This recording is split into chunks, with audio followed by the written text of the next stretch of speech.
요즘 인기 가운데 방영되고 있는 드라마 하나가 있습니다. 그 드라마는 나의 해방일지라고 하는 드라마입니다. 저는 아직 그것을 다 보지 못했습니다. 그런데 이제 곧 종영이 된다고 하지요. 제가 그 드라마를 쭉 보면서 참 많은 위로와 생각을 해보게 되어집니다. 사실 이 나의 해방일지라고 하는 드라마의 작가는 박혜영이라고, 우리가 잘 알고 있는 나의 아저씨, 우리 교회의 출신이기도 한 이성균 배우가 주연했던 그 나의 아저씨의 드라마를 집필했던 그 극작가가 이번에 드라마 대본을 써서 만들어진 그런 드라마입니다.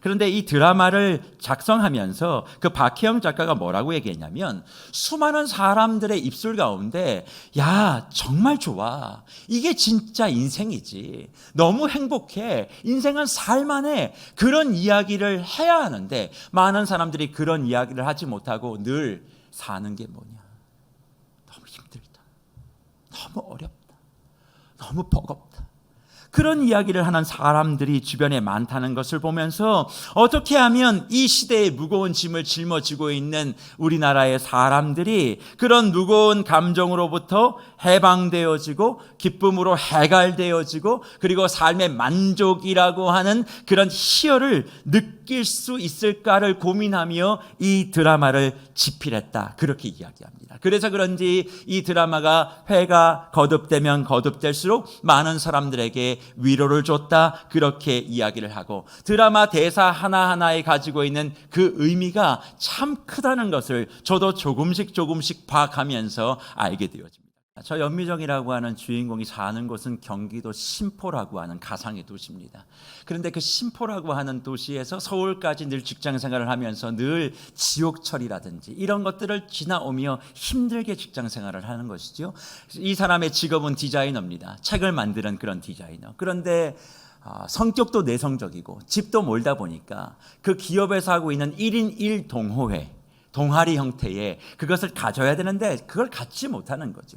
그러니까 사람들과 어울리지 못하니까 자꾸 소외되어지고, 소외되다 보니까 사람들과 사람 사이에 정보가 없게 되어지고, 그러다 보니 점점 더 직장 생활에서 고립되어지는 그런 모습을 보게 되어집니다. 아무리 노력해도 잘 되지 않아요. 그리고 사랑했던 사람들이 사람을 믿었으나 그 사람이 대출을 받고 그냥 다 도망가 버리고, 아버지는 시골에서 밭농사 지으면서 싱크대를 제작하고 있는 그런 일들을 하는데 위로는 언니, 밑으로는 남동생, 어디 하나도 숨구멍이 하나 없는 그런 상황 가운데 이야기하는 게 뭐예요? 못하겠다, 힘들다, 지쳤다, 어디서부터 잘못된 건지 모르겠는데 그냥 지쳤다, 모든 관계가 다 노동인 것 같다, 그리고 눈만 뜨고 있는 모든 시간이 다 노동이다. 왜? 이렇게 노력을 하고 아무리 발버둥을 쳐도 내 삶에 좋은 일은 하나 일어나지 않고, 내가 이렇게 애를 쓰고 몸부림을 친다 할지라도 어느 하나 누구 하나 내게 관심을 갖고 나를 인정해 주거나 나를 사랑의 눈빛으로 위로와 격려해 주는 사람이 없어. 나 더 이상 못하겠다,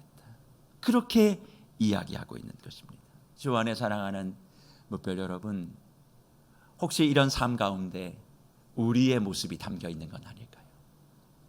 내가 애를 쓰고 노력했음에도 불구하고 이젠 더 힘듭니다, 이젠 지칩니다, 버겁습니다, 더 이상 못하겠습니다.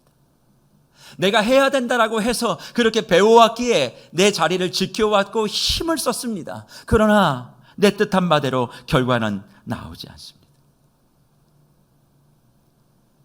노력하면 노력할수록 더 결핍되어지고 내 영혼은 메말라갑니다. 신앙을 가지고 있는 신앙인들 속에서도 이런 일들이 있다라고 생각하고, 이런 일들이 있을 때마다 하나님이 과연 살아계시는가? 하나님이 살아계신다면 지금 당장 내게 달려와 무언가 변화와 능력과 해결을 해주셔야 마땅할 터인데 하나님도 침묵하는 것 같아. 신앙적으로나 삶적으로나 모든 것이 지쳐 이제는 곤욕스럽습니다. 어떻게 해야 될지 모르겠습니다. 내가 지난 시간까지 해왔던 모든 노력이 아무 의미가 없는 것 같습니다. 그렇게 주저앉아 있는 주의 권속들이 있다면 오늘 이 시간 하나님께서 우리에게 주시는 그 말씀을 붙들고 다시 한번 일어서는 은혜가 있기를 간절히 축복합니다. 주님은 이 연미정과 같이 못하겠어요, 힘들어요, 지쳤어요. 뭐가 잘못된 건지도 모르겠어요. 그냥 모든 게 다 힘들어요 라고 이야기하고 있는 저와 여러분들에게 어떤 말씀을 들려주실까요? 저는 그것에 대한 해답이 오늘 우리가 읽은 요한복음 11장에 나오는 나사로의 사건을 통해 들어있다 생각합니다. 우리는 나사로에 대한 이야기를 들으면 가장 먼저 부활주일에만 나오는 본문으로 이 본문을 이해합니다. 우리는 잘 알고 있습니다. 나사로가 죽은 지 3일이 되고 난 다음에 예수께서 나가셔서 나사로야 나오라 그렇게 말씀하시니 돌 무덤을 열고 나사로가 나왔고 붕대에 칭칭 감겨있는 그 나사로를 바라보시며 풀어놓아 다니게 하라 그렇게 명령하니 나사로가 자신에게 있었던 모든 헝겊들을 다 풀고 살아 움직여 났다. 그리고 이 일들에 대하여 수많은 사람들이 그것을 인정하고 그것에 대하여 증거했던 삶을 우리는 요한복음의 말씀을 통해서 자주 접해왔습니다. 그러나 오늘은 그 부활했던 나사로에 대한 사건에 집중하기보다 그 부활까지 가는 과정을 한번 집중해 보려고 합니다. 요한은 이 나사로의 사건을 어떻게 출발하며 우리에게 말씀하고 있을까요? 나사로에 대한 두 가지의 소개를 먼저 하며 우리에게 요한복음을 펼쳐주는데 오늘 본문 11장 1절 말씀에 보니 이렇게 요한이 기록합니다. 어떤 병자가 있으니 이는 마리아와 그 자매 마르다의 마을 베다니에 사는 나사로다 그렇게 이야기합니다. 나사로에 대해서 이야기하면서 어떤 병자가 있었다 그렇게 말하죠. 그 병이 어떤 것인지 잘 모르지만 성경은 이 나사로가 몸이 아프고 병에 걸려 병약하고 연약한 사람이라고 우리에게 소개합니다. 그러니까 나사로를 생각할 때 우리는 기억하셔야 돼요. 몸과 마음이 허약한 사람. 이것이 성경이 나사로에게 제시하고 있는 첫 번째 모습입니다. 그리고 두 번째 모습은 무엇인가? 나사로를 성경이 이야기하며 나사로에 대하여 성경은 사랑하는 자 그렇게 얘기합니다. 오늘 본문 3절에 보니까 뭐라고 얘기합니까? 이에 그 누이들이 예수께 사람을 보내어 이르되 주여 보시옵소서 사랑하시는 자가 병들었나이다 그렇게 이야기하며 예수님의 관점에 나사로는 사랑하는 자 그렇게 이야기하고 있다는 거예요. 그런데 여기서 말하는 사랑이 도대체 무엇인가? 성경은 헬라어로 사랑을 세 가지로 이야기합니다. 첫 번째는 에로스의 사랑, 두 번째는 필레오의 사랑, 세 번째는 아가파오의 사랑입니다. 에로스의 사랑은 우리가 잘 알고 있듯이 육체적인 사랑을 이야기해요. 필레오의 사랑은 친구와 친구 사이에 사람과 사람 사이에 있는 그 우정과 신뢰를 이야기합니다.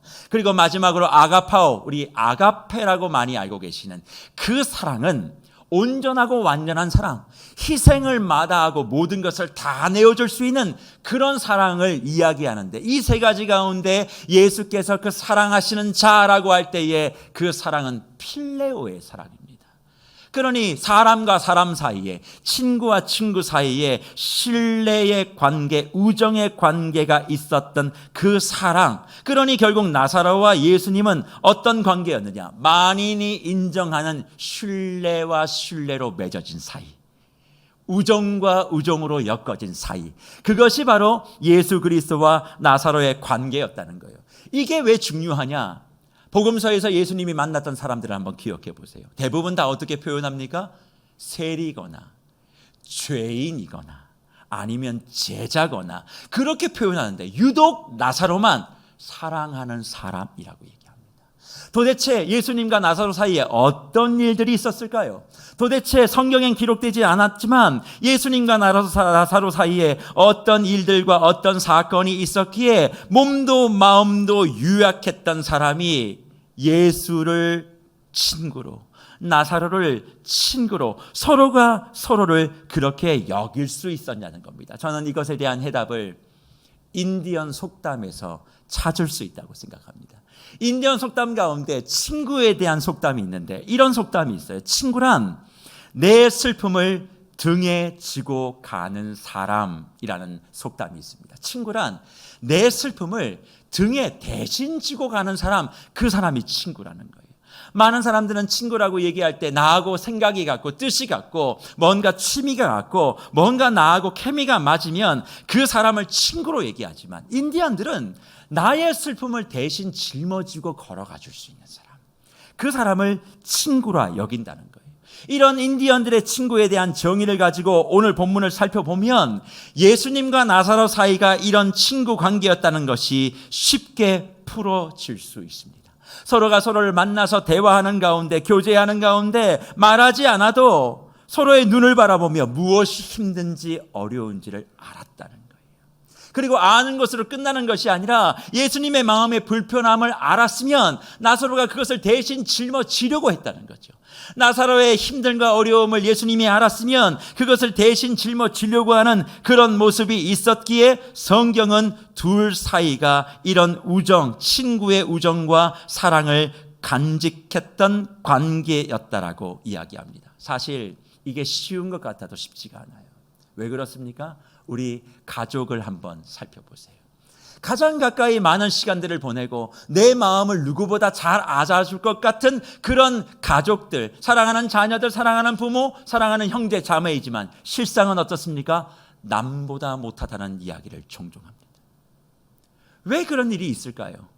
나의 슬픔을 대신 짊어지려고 하지 아니하고 그저 나는 대우받아야 된다라고 생각하는 것들이 꽉 자리에 차 있기에 가족이라는 이유만으로 요구하는 것이 더 많기 때문에 오히려 그런 일들이 많이 고백되어진다, 그렇게 생각할 수 있습니다. 그러나 나사로와 예수님의 사이는 끊임없이 대화했던 거예요. 자신의 생각과 마음들을 이야기할 때 그것을 무시하거나 그걸 대수롭지 않게 여긴 것이 아니라 그것을 통해 내가 어떻게 하면 이것을 해결해 줄 수 있을까? 내가 대신 이것에 대한 부담을 덜어줄 수 있을까? 그런 마음을 가지고 둘 관계가 오랫동안 형성되어 왔음을 우리는 생각해 볼 수 있습니다. 그런데 이 둘 사이에 예기치 못한 일이 벌어졌어요. 원래 병이 있었던 병약한 나사로였지만 이제는 어찌할 바 모르는 그런 중병 속에 있고 더 이상 이 병이 악화되어지면 죽음으로 갈 수 있다라고 하는 위기감이 있자 나사로의 누나였던 마르다와 마리아가 사람을 예수님께로 보냅니다. 그리고 예수님 빨리 오십시오. 오셔서 당신의 사랑하는 자를 고쳐주십시오. 당신의 사랑하는 자를 살려주십시오. 그렇게 기대하며 예수님을 향하여 사람을 보냈다는 것이죠. 그러면 예수님이 당장 달려오셔서 뭔가 나사로의 그 아픔을 치료해 주실 거라고 생각했는데 사실 들려왔던 소식은 뭡니까? 예수님이 안 오신다는 거예요. 오시지 못하겠다는 거예요. 오히려 이틀 동안 이건 하나님의 영광을 위해서 하는 것이니까 나사로 죽을 일이 아니야.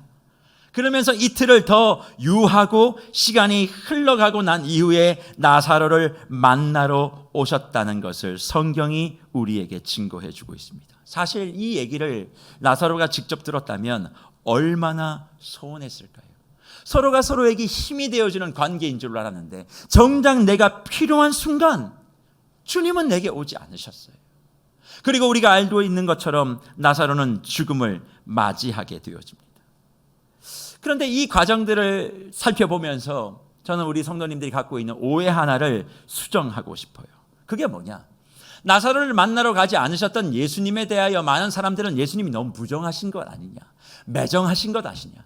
아무리 나사로가 죽을 병이 아니다 하나님의 영광을 나타내기 위하여 지금 이 시간을 지나가고 있다라 할지라도 그래도 가셨어야 맞는 것이지.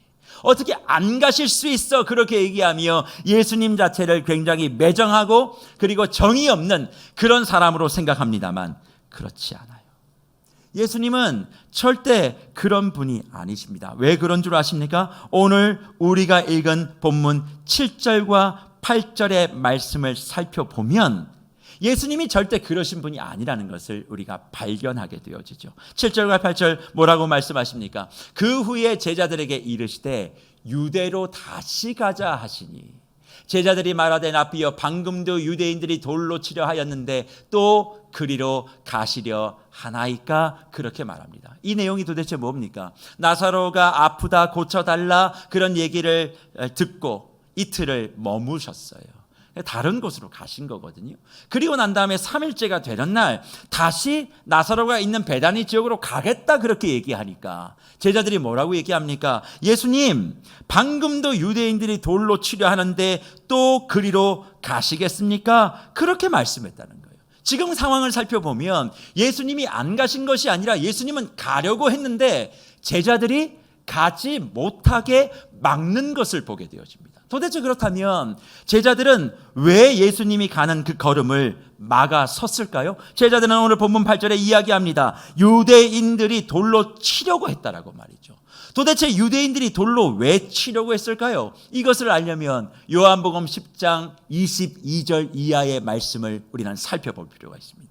솔로몬의 행각에서 유대인들이 예수님을 향해서 더 이상 우리를 미혹하지 말라 그렇게 도전해 나오자 예수님 뭐라고 말씀하신 줄 아세요? 하나님과 나는 하나다. 아버지와 나는 하나다. 그렇게 이야기하니까 유대인들은 이건 신성모독이다. 어떻게 하나님과 예수가 하나일 수 있느냐? 이건 불가능하다. 하나님이 사람일 수는 없지. 그렇게 얘기하며 신성모독을 했던 그 예수님을 이렇게 반응합니다. 10장 31절의 말씀이에요. 유대인들이 다시 돌을 들어 치려고 했어요.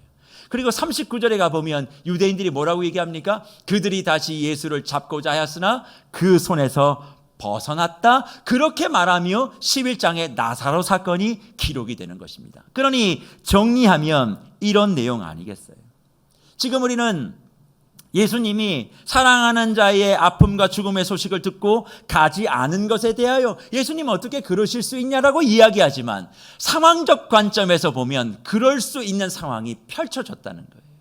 예수님을 향하여 유대인들이 돌을 던져 죽이기 위하여 혈안이 되어 있고 어떤 상황이든 예수를 만나게 되어지면 그를 잡아 가둘 생각을 하고 있는데 지금 베단이 예루살렘으로부터 얼마 되지 아니하는 한 3km 정도 되어지는 3km면 1시간 정도 걸어가면 도달할 수 있는 거리. 그리고 주님께서 이 거리에 가게 되어지면 유대인들이 그 소식을 듣고 당연히 달려 들어와 예수를 잡고 돌을 던질 게 뻔한 상황이니 제자들이 가시면 안 됩니다. 사랑하는 자가 지금 그렇지만 지금 가시면 예수님 죽습니다. 예수님 돌 맞으십니다. 예수님 감옥 가십니다. 그렇게 얘기하니 말리고 있는 상황 속에 지금 처해 있다는 거예요. 그런데 중요한 건 뭡니까? 예수님이 나사로에게 가셨어요? 안 가셨어요? 가셨다는 거예요. 우리는 흔히 이 나사로 사건을 들을 때마다 예수님이 무정하게 안 가셨다, 일부러 죽기를 기다렸다 그렇게 생각하지만 상황적인 관점을 가지고 이 본문을 다시 보면 예수님은 가시기 힘든 상황 속에 계셨던 거예요. 그럼에도 불구하고 그 사랑하는 자를 만나기 위하여 나사로가 있는 베다니로 걸어가셨음을 오늘 성경이 우리에게 말씀하고 있습니다. 그렇다면 주 안에 사랑하는 우리 온 가족 무별 샛별 여러분, 오늘 나사로의 사건을 늘 묵상하며 우리는 하나님의 영광을 위하여 나사로를 포기하신 예수님 혹은 대의를 이루기 위하여 소위를 기꺼이 저버리시는 예수님의 모습을 본문 속에서 복원합니다. 그러나 오늘 이 상황을 살피고 본문의 내용을 바라본다면 어떠한 상황 속에서도 내가 죽음과 고통과 감옥에 잡히는 그런 위기의 상황 속에서도 끝까지 내가 사랑하는 그 사람의 슬픔을 대신 짊어져 주시기 위하여 달려가시는 주님의 모습을 우리가 바라봐야 되지 않겠습니까? 나사로를 버린 것이 아니라 그 나사로를 끝까지 책임지시며 하나님의 영광을 위하여 우리 한 사람 한 사람의 눈물과 슬픔은 그냥 다 버리는 것이 아니라 그 사람의 눈물과 슬픔까지 다 가슴에 품어 안는 모습을 주님이 우리에게 보여주시는 것에 대하여 깊은 감동을 얻어야 될 줄 믿습니다. 그렇습니다. 주님은 그런 분이에요. 내 상황과 여건이 어떠하다 할지라도 끝까지 나의 삶 속에 찾아오셔서 나를 만져주시고 나를 회복시켜주시고 나를 살려주시는 분이 우리 구주 예수 그리스도이신 줄 믿습니다. 대의를 위하여 소위를 희생하시는 분이 아니에요. 그분은 하나님의 영광을 위해서도 일하시지만 저와 여러분의 눈물도 닦아주시기 위하여 자신의 죽음도 마다하지 아니하고 달려오시는 분이죠. 왜 그러면 그분이 그렇게 하실까요? 나사로를 향한 주님의 사랑은 필레오의 사랑이라 그렇게 얘기하지만 이 가정을 향한 주님의 마음은 이 필레오를 넘어선 아가페의 사랑이라 5절에 말씀하고 있기 때문에 그럽니다. 5절에 뭐라고 얘기합니까? 예수께서 본래 마르다와 그 동생과 나사로를 사랑하시더니, 여기에 사랑하시더니의 사랑은 아가파오입니다. 영원한 사랑, 온전한 사랑, 그런 것이지요. 그러니 주 안에 사랑하는 무별 여러분, 주님은 우리가 주님을 신뢰하는 것을 뛰어넘어 저와 여러분의 삶을 끝까지 책임져 주시고 보호해 주시는 만군의 주 여호와 하나님이신 줄을 믿습니다. 단지 우리는 예수님의 그런 어려움과 힘듦을 내가 등에 짊어지는 것 정도로 만족하지만, 주님은 우리의 슬픔과 고통을 등에 짊어지는 것을 넘어 그것을 기쁨으로, 생명으로 바꿔주시는 분이라는 사실을 분명히 믿음으로 고백하시는 은혜가 있기를 축원합니다. 상황이 힘들고 어렵다고 주님이 우리를 포기하지 않으세요. 상황이 힘들고 어려워도 그 상황 가운데 끝까지 다가오셔서 저와 여러분에 대한 사랑을 표현하시고 저와 여러분의 삶의 모든 터전들을 하나님의 놀라우신 능하신 손으로 축복해 주시는 것입니다. 그러니 비록 지금 우리의 삶과 가정과 공동체와 직장과 삶의 터전이 내 뜻대로 되지 않아서, 또 내 계획대로 되지 않아서 내 마음이 슬프신 분 계십니까? 또 그럴 때 주님 좀 도와달라고 손을 내밀었는데, 내가 좀 주님과 이렇게 소통도 좀 하고 예배도 하고 내가 주님의 말씀대로 산다라고 그렇게 노력했으니 내가 뭔가 좀 도와달라고 얘기하면 주님 반드시 나를 들어주실 거야, 내게 찾아와서 그 일을 해주실 거야, 그렇게 기대했으나 정작 내가 원하는 그 시간에 주님이 오지 않으셔서 어떻게 내게 이러실 수 있나, 그 마음의 답답함과 그런 배신감을 가지고 있는 분들이 계신다면, 오늘 이 상황 속에서도 끝까지 나사로를 찾아가 기필코 그 문제를 해결해 주시며 상처를 싸매어 주시며 죽음을 생명으로 바꾸어 주시는 그 주님을 믿으시고 마음속에 있는 상심의 그 그늘을 다 거두어내시는 저와 여러분이 되시기를 간절히 축복합니다. 주님은 가끔 우리에게 기다리라고 말씀할 때가 많죠. 참 그게 듣기가 싫어. 왜 기다려야만 합니까? 지금 당장 내가 죽을 것 같다니까요. 근데 주님은 기다리라고, 내가 너를 사랑하지 않냐고, 내가 너를 지킬 거라고 그렇게 이야기는 하지만 정말 삶의 현장에서 지쳐 죽어있는 그 상황 속에 내가 있을 때 얼마나 답답한지 몰라요. 특별히 어디에 그런 문제를 많이 느끼세요? 우리 자녀들의 문제. 자녀들의 이 모습을 바라보면 마음이 부모로서 답답할 때가 많이 있죠. 또 형제간의 문제, 또 부모와의 문제, 우리 가정 안에 그런 관계 속에서 있는 그런 문제가 있을 때 주님 언제까지입니까? 내가 주님 앞에 그렇게 기대하고 애를 쓰고 달려왔는데 왜 그런 것입니까? 그렇게 마음을 가지시는 분들이 많이 계시지 않습니까? 그러나 그럴 때 기억하세요. 우리 주님은 그런 분 아니시다. 절대 그런 분 아니시다. 끝까지 나의 어려움과 고통 속에 찾아와서 그것을 만져주시고 세워주시고 살려주실 분이라는 것을 믿으면 지금 포기하신 일이 있으시죠? 지금 안 된다고 낙담하시는 일이 있으시죠? 지금 내 옆에 앉아있는 자녀들을 바라보시며 가족들을 바라보시며 마음 상한 거 그거 콩하게 계시는 분 계시죠? 거기에 주님께서는 끝까지 찾아오셔서 그것을 만지시고 저와 여러분의 삶을 온전하게 회복시켜 주실 줄 믿습니다. 그러면 어떻게 주님은 우리의 삶에 다가오셔서 그 온전한 사랑을 보여주시고 삶에 무너진 그 부분들을 회복시켜 주실까? 오늘 나사로의 사건을 통해서 한 가지 방법을 우리는 발견하게 되어집니다. 그게 뭐냐면 권면하시는 예수님이에요. 권면하시는 예수님. 이게 도대체 무슨 얘기입니까? 나사로는 결국 죽었습니다. 그리고 나사로가 죽고 난 다음에 예수님이 오셨어요. 근데 그 나사로의 죽음의 상황 가운데 주님이 찾아오셨을 때 가장 먼저 예수님을 만났던 사람이 있습니다. 그 사람이 누굽니까? 마르다였습니다. 그 마르다의 반응이 어떠했냐면, 주님 왜 지금 오세요? 왜 이러십니까? 도대체 나사로가 얼마나 주님을 사랑했는데, 주님 나사로 사랑한다고 말씀하지 않으셨어요. 그런데 왜 안 오셨습니까? 조금만 일찍 왔으면 나사로가 죽지 않았을 텐데. 나사로 죽었습니다. 이제 무덤에 있습니다. 이제 희망이 없습니다. 가능성이 없습니다. 도대체 사랑한다라고 해놓고 그 사랑이 진짜였으면 나사로의 아픔과 죽음을 듣고도 이렇게 걸음을 늦게 하실 수 있습니까? 그렇게 소리 지르며 엉엉 울었던 그 마르다. 그런데 이 마르다의 모습을 바라보며 예수님이 하셨던 행동이 참 놀랍습니다. 마르다의 그런 이야기 속에 주님은 어떻게 마르다에게 반응하시는 줄 아십니까? 오늘 본문 25절과 26절에 이렇게 말씀하세요. 예수께서 이르시되 나는 부활이요 생명이니 나를 믿는 자는 죽어도 살겠고 무릇 살아서 나를 믿는 자는 영원히 죽지 아니하리니 이것을 네가 믿느냐? 그렇게 묻습니다. 상황이 지금 어떤 상황이냐는 거예요. 동생이 죽었어요. 사랑하는 이가 지금 생명을 잃었습니다.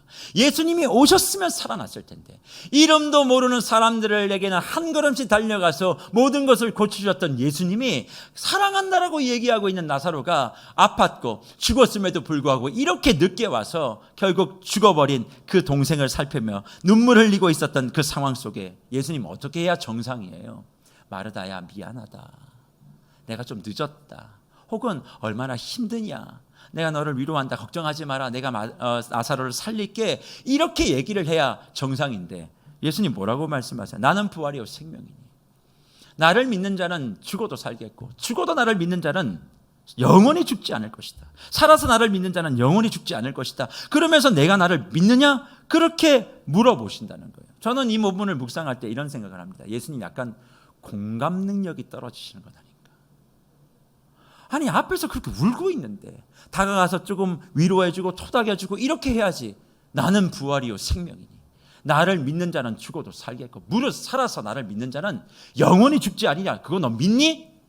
그렇게 얘기하는 모습을 볼 때 굉장히 제 마음 가운데 이 공감 능력이 떨어지시는 예수님을 어떻게 해야 되나 그렇게 생각이 듭니다만 아니요.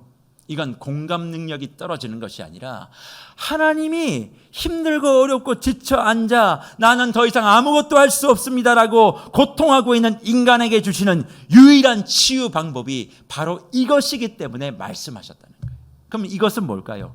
권면입니다. 권면. 사실 성경에서 권면하다, 권하다라고 하는 말의 의미를 잘 알려면 로마서 15장 14절의 말씀을 봐야 돼요. 로마서 15장 14절 말씀에 보면 이렇게 기록이 되어 있습니다. 내 형제들아 너희가 스스로 선함이 가득하고 모든 지식이 차서 능히 서로 권하는 자임을 나도 확신하노라 그렇게 말해요. 사도 바울이 내 형제들아 복음을 듣고 구원받은 사람들을 형제라 부르면서 너희가 스스로 선함이 가득하다. 여기서 말하는 선함이란 주의 영이 가득함을 이야기합니다. 그리고 모든 지식, 예수에 대한 모든 지식이 가득 차게 되어지는 영원한 하나님의 사람, 주의 백성이 되면 그 사람에게 나타난 특징 하나가 있는데 그게 뭐예요? 서로 권하는 자가 된대요. 여기서 말하는 서로 권하다라고 하는 말이 누데데오입니다. 누데데오. 이 누데데오라는 말은 뭐냐면 뭔가 위로가 필요하고 힘이 필요할 때 용기를 주고 뭔가 격려하는 차원의 그런 누데데오 권함이 아닙니다. 이 누데데오의 원뜻은 마음의 진리를 담아두다라는 뜻이에요. 마음의 진리를 넣어두라는 의미를 가지고 있다는 것입니다. 그러니 지금 절망과 고통 가운데 또 분노 가운데 있는 마르다에게 또 눈물 가운데 있는 마리아에게 그냥 위로의 말 한마디 전해준다고 해서 그 사람이 일어나는 것이 아니라 그 사람의 마음 가운데 뭘 넣어둬요? 진리를 넣어두기 위해서 말씀하시는 거예요. 진리가 뭡니까? 나는 부활이요 생명이니 무릇 나를 믿는 자는 죽어도 살겠고 무릇 살아서 나를 믿는 자는 영원히 죽지 아니하리라. 나는 하나님의 아들이요 그리스도 예수라고 하는 이 진리가 우리의 심령 속에 터치가 되어지면 반드시 그 사람이 일어나게 되어지고 그 가정이 치유되어짐을 말씀하고 있는 것입니다. 그렇습니다. 주님의 사랑은 다른 것이 아니라 진리의 말씀을 우리 안에 발라주시는 거예요. 내가 지금 힘들다라고 얘기하고 어렵다라고 얘기했던 그 모든 것들 그 속에 몇 마디의 위로 몇 마디의 격려가 아니라 주님의 진리의 말씀을 받아들이고 그 말씀을 통하여 내가 완전히 치유되는 그런 상황 바로 그것을 보여주시기 위하여 마르다, 마리아, 나사로에게 진리의 말씀을 선포하고 있는 것입니다. 주 안에 사랑하는 무별 여러분, 그래서 저는 마음의 소망 하나를 가져요. 그게 뭔 줄 아십니까? 저와 여러분의 모든 가정과 직장과 삶의 터전에 이 진리가 담겨지기를 축복합니다. 예수 그리스도의 말씀과 생명의 기운이 담겨지기만 하면 우리의 삶의 모든 문제들은 주님이 때를 따라 돕는 은혜로 반드시 해결해 주실 거예요. 공동체 안에, 가정 안에 이런저런 문제가 있습니까? 그것 때문에 마음이 아프세요?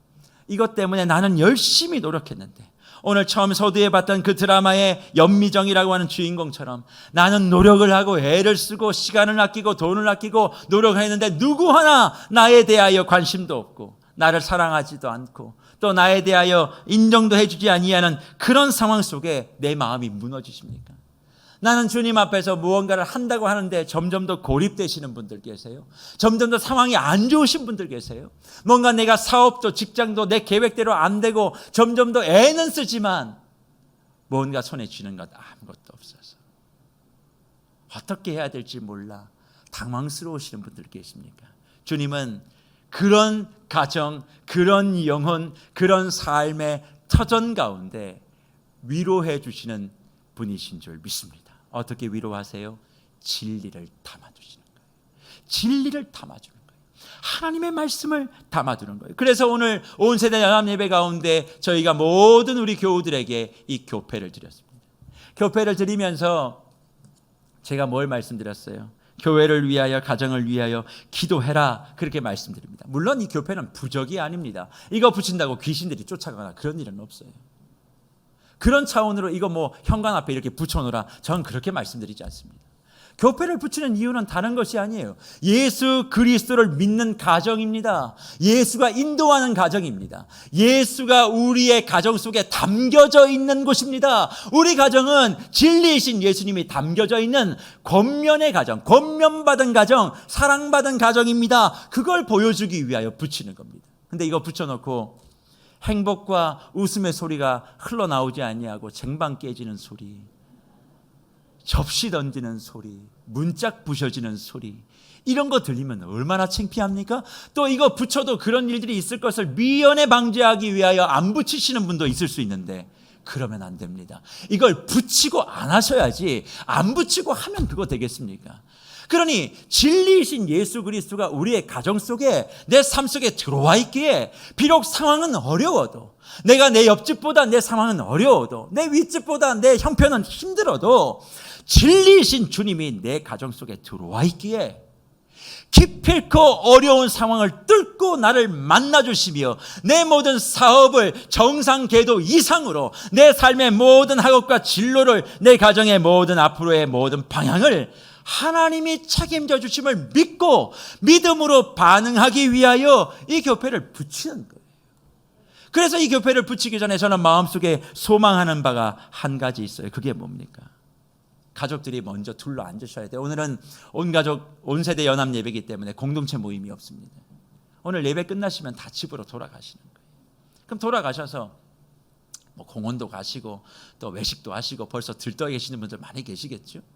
다 끝나고 집으로 들어오셔서 한번 둘러 앉아서, 예배드리라는 말 하기 전에 전 둘러 앉아 보시라고 얘기하고 싶어요. 그리고 서로의 슬픔과 아픔을 한번 얘기해 보세요. 아빠는 아빠대로, 엄마는 엄마대로, 아들은 아들대로, 딸은 딸대로. 그걸 들을 때 너 그렇게 얘기하면 안 돼, 이렇게 호통치시면 절대 안 됩니다. 친구는 뭐라고요? 슬픔을 등에 짊어지는 거. 슬픔을 등에 짊어지는 거예요. 서로가 이랬구나, 이랬구나. 저는 가끔 우리 자녀들에게 그런 이야기합니다. 친구 같은 아빠가 되고 싶다고. 친구 같은 아빠가 막 장난치고 그런 아빠 아닙니다. 제가 늘 하는 얘기는 이겁니다. 힘들 때 언제든지 아빠를 찾아. 아빠가 어깨를 내밀어 줄게. 힘들면 아빠한테 기대. 근데 그런 아빠는 어깨는 내어줄 수 있지만 그 문제를 해결해 줄 수는 없어. 그 문제를 해결해 줄 수 있는 건 너의 진짜 아빠이신 하나님이죠. 그러나 육의 아빠는 어깨는 내줄 수 있어. 친구 같은 아빠, 나이가 들어도 친구처럼 지내자, 그렇게 얘기합니다. 어떤 얘기든 받아주는 거예요. 화내지 않고 그걸 받아주고, 그랬구나, 그게 힘들었구나. 그것들이 가족들 안에 먼저 있을 때 그 가정 속에 진리가 담길 그릇이 만들어지는 거예요. 그리고 난 다음엔 뭐예요? 그런 슬픔들, 아픔들, 어려움들을 쭉 얘기하는 게 누구를 공격하는 게 아니라 그걸 쭉 이야기하고 이런 어려움이 있었구나. 그 다음에 주님께로 가는 거예요. 주님, 이런 문제가 있었습니다. 어떻게 할까요? 그럴 때 주시는 말씀을 붙들고 그 말씀에 의지하여 이 교패를 붙이는 시간을 오늘 저녁 모든 주의 권속들의 가정 가운데 시간을 보내어 주시기를 간절히 소망합니다. 그러면 교패 자체에는 능력이 없다 할지라도 그것을 말씀 통해 또 함께 사랑을 나누는 그 시간을 통해 진리의 말씀을 딱 붙인다 생각하고 그 가정 속에 붙여놓으면 분노와 절망과 낙심과 답답함과 아픔과 슬픔, 이 모든 문제 안에서 우리를 해방시켜 주시고 주님께서 우리의 삶을 기쁨으로 해결해 주시는 은혜가 저와 여러분의 삶에 가득하게 될 줄 믿습니다. 주님이 그렇게 나사로의 죽음을, 마르다의 아픔을, 마리아의 슬픔을 살려내시고 진정으로 슬픔을 짊어지는 것을 넘어 그 슬픔을 해결해 주시는 사랑하는 사람으로 저와 여러분의 곁에 서 계실 줄 믿습니다. 그리고 그분이 무덤 속에서도 나사로야 불렀을 때 그 나사로가 벌떡 일어나 달려 나왔던 것처럼 저희 가정을 향해서 또 우리 교회를 향해서 일어나 걸어라 그렇게 명령하실 때 모든 죽어있는 것들, 포기했던 것들, 지쳐있는 것들이 다 주님 안에서 기쁨 가운데 회복하게 될 줄 믿습니다. 그래서 말씀을 마무리하며 저는 귀뚜라미와 연결된 학설 하나를 좀 이야기하고 말씀을 마치려고 합니다. 오늘 설교의 제목이 뭐죠? 귀뚜라미도 24도가 되면 더 크게 운다는 거예요. 설교 제목이 참 요상하지요. 갑자기 귀뚜라미 얘기를 또 왜 하는 거야? 도대체 담임 목사는 뭘 저렇게 보고 저렇게 막 얘기하나? 그러시는 우리 시니어 분들이 분명히 계실 줄 압니다. 귀뚜라미가 24도가 되면 더 크게 운다라고 하는 것은 과학 학설 가운데 돌베어 법칙이라는 학설이 있습니다. 이 돌베어 법칙이라는 것은 이런 것입니다. 사실 귀뚜라미는 변온 동물, 그러니까 주변의 온도에 예민하게 반응하는 그런 동물입니다. 그런데 그 귀뚜라미가 몇 도가 되어지면 더 많이 우냐면 24도가 되어지면 더 많이 울음소리를 낸다는 거. 사실 울음이지만 그 날개를 이렇게 비벼서 내는 소리거든요. 근데 24도, 가을이 되어지면 귀뚜라미가 하나 둘씩 이렇게 나는데 그 24도를 귀뚜라미는 뭘로 느끼냐면 겨울이 오는 사인으로 느낀다는 거예요. 귀뚜라미에게 24도는 겨울이 오는 사인. 그러니까 24도가 딱 되어지면 본능적으로 이 귀뚜라미는 그 온도를 느끼고 이제 겨울이 오는구나. 겨울이 오기 전에 나의 사랑을 찾아야 된다라고 하는 그런 신념 하나로 더 그렇게 날개를 비우며 사랑하는 자기의 짝을 찾기 위하여 그렇게 소리를 크게 낸다라고 합니다. 저는 이 귀뚜라미를 바라보며 그런 생각을 하게 되었어요. 이제 뜨거운 여름을 앞에 두고 있습니다만 그 뜨거운 여름 앞에 나의 가정과 삶과 일터와 내 심령은 이미 한파를 경험하고 계시는 사랑하는 성도님들 혹시 안 계십니까? 내 삶에 이미 폭설이 떨어진 거예요. 뭘 하나 해도 오늘 연미정과 같이 지쳤어요. 힘들어요. 더 이상 할 수 없어요. 그렇게 주저앉아 있고 두려워하고 먹먹해하고 그런 분들 혹시 계신다면 하나님이 저와 여러분에게 귀뚜라미에게 허락하신 24도를 허락한 줄 믿고 더욱더 힘을 다해 날개짓을 해야 될 때라 그렇게 생각합니다. 더욱더 주님을 향해 살려달라고. 내 자녀 하나님이 도우시지 않으시면 아무것도 할 수 없다고. 내 가게를 운영하는 것, 내 사업을 진행하는 것, 내 직장에서의 모든 과정, 이거 주님이 도와주시지 않으면 아무것도 할 수 없다고 내 손을 하늘을 향해 펼치며 주님밖에 없습니다. 그렇게 외칠 때 주님은 하나님의 나라와 복음을 이야기한다고 해서 한 영혼의 눈물과 한 영혼의 마음 아팠던 사연을 모른 척하고 지나가시는 것이 아니라 그 상황이 어떠하다 할지라도 끝까지 우리의 상황 가운데 개입하셔서 저와 여러분의 삶의 모든 어려운 문제를 짊어지는 것을 넘어 해결해 주시는 분이신 줄 믿습니다. 저는 이 복이 우리 온 세대 연합 예배를 드리는 세계력교회 모든 가정마다 있기를 축복합니다. 그래서 표현이 좀 그렇지만 귀뚜라미의 심정이 되어보는 거예요. 겨울이 온다고 포기할 게 아니라 더 날개짓을 해보는 겁니다. 주여, 우리 가정을 포기하지 않으신 줄 믿습니다. 끝까지 책임져 주실 줄 믿습니다. 그런 마음 가지고 하나님 앞에 찬송과 또 영광을 올려드리게 될 때 주님께서는 사랑의 손길로 저와 여러분의 모든 슬픔과 고통을 안아주시고 그 진리의 말씀을 담아주셔서 저와 여러분의 가정을 보호하시고 더 좋은 길로 우리 자녀들의 길을 또 우리 모든 삶의 터전을 하나님께서 축복해 주실 줄 믿습니다.